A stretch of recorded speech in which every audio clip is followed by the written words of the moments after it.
Now we're going to look at other types of solids. We will look at pyramids. So here on the left-hand side, you will see an example of a square pyramid and a hexagonal pyramid.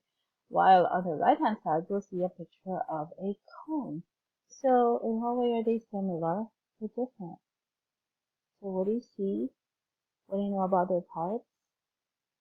And compare and contrast the two.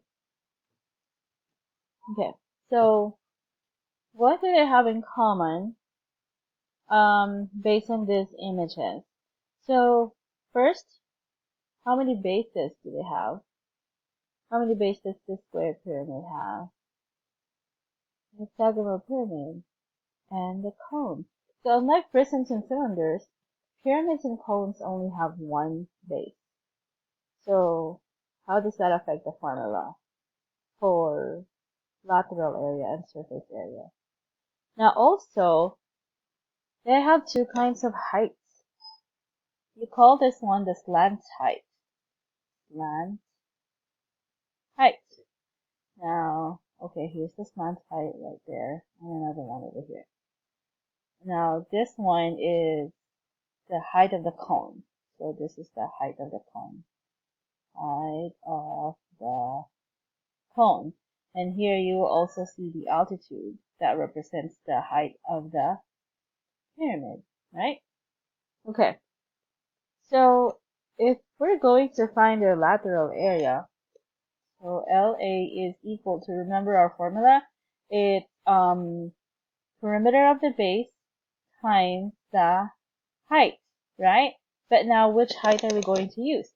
So since lateral area is just on the lateral faces or on the curved surfaces and not including the base, then instead of using the height or the actual altitude of the cone, we're going to use the slant height. So I'm going to use like a lowercase l to represent the slant height of a cone and a pyramid.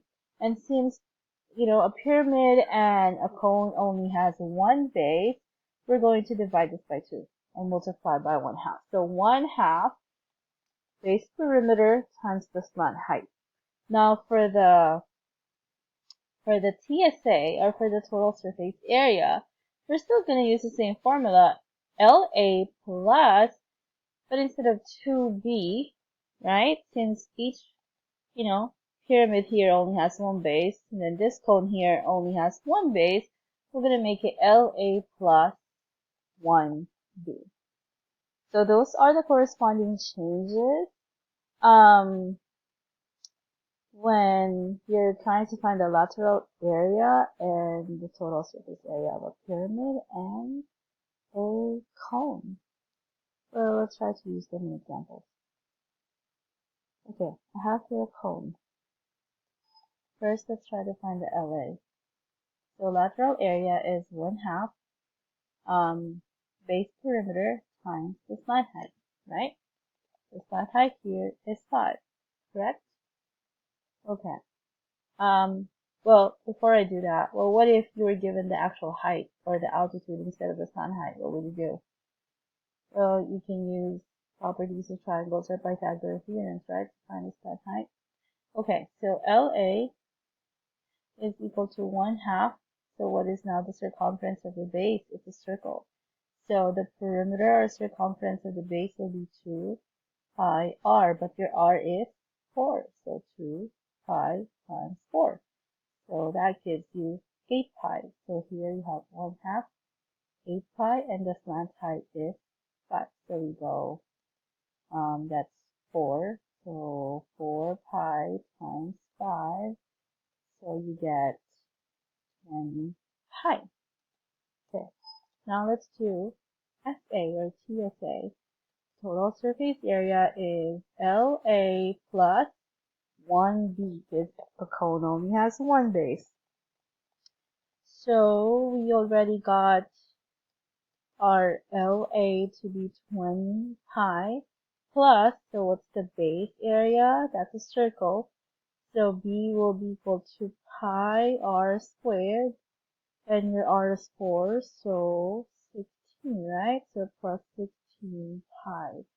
So your total surface area will be 36 pi, and you can, change this and round this up to nearest tenth if you prefer. So this is 36 pi square centimeters, and this is 20 pi square centimeters. Now, let's try this. What kind of pyramid is this? I'm just going to assume here that it's a regular polygon for the base, okay? So 1, 2, 3,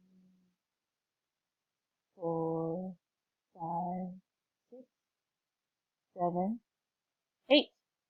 So it's an octagonal pyramid. There we go. You can hear me in the background. Okay, so let's do LA. So LA is 1/2 base perimeter times the slant height. Do we have the slant height over here? I don't think so. Okay, so LA, okay, hang on, the kid needs me. So going back, the perimeter of the base is, there were 8 sides because it's an octagon, and then one side measures 5 centimeters. Honey, I can hear your video and mommy's working, Okay, so P is equal to, 40 centimeters.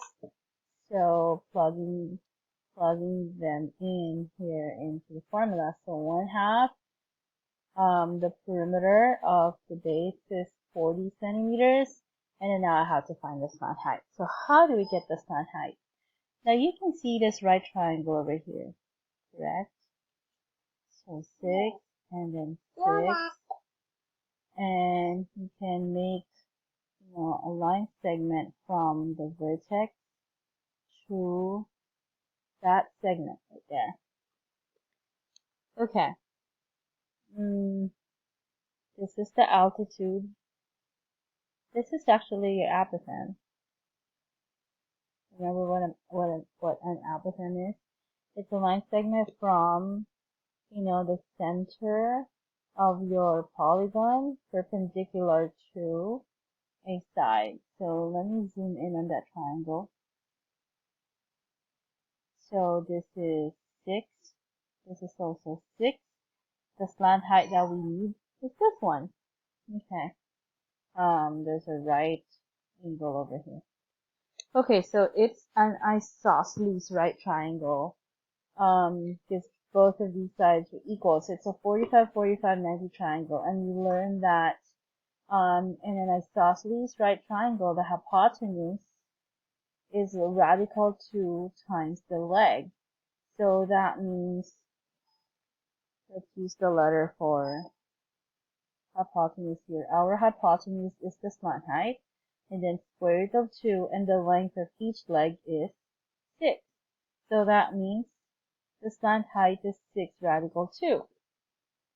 Going back here, so LA is equal to 1/2, 40, and then this one is 6 radical 2. So this one becomes 20 multiplied to the 6, so that's 120 radical 2 square centimeters.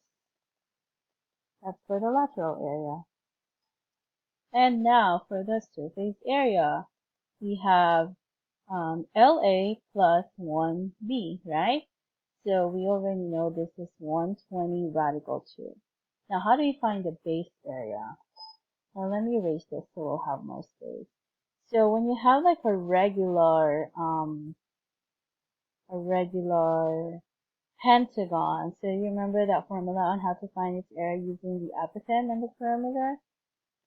So the base area is actually 1/2 times the apothem times the perimeter of the base, right?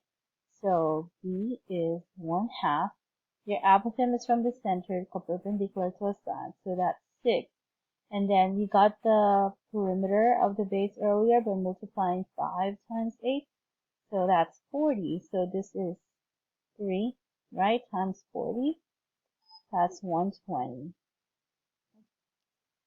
So verify by doing that in your calculator. I got 289.7 square centimeters. Alright, so that's how you can find the lateral area and surface area of pyramids and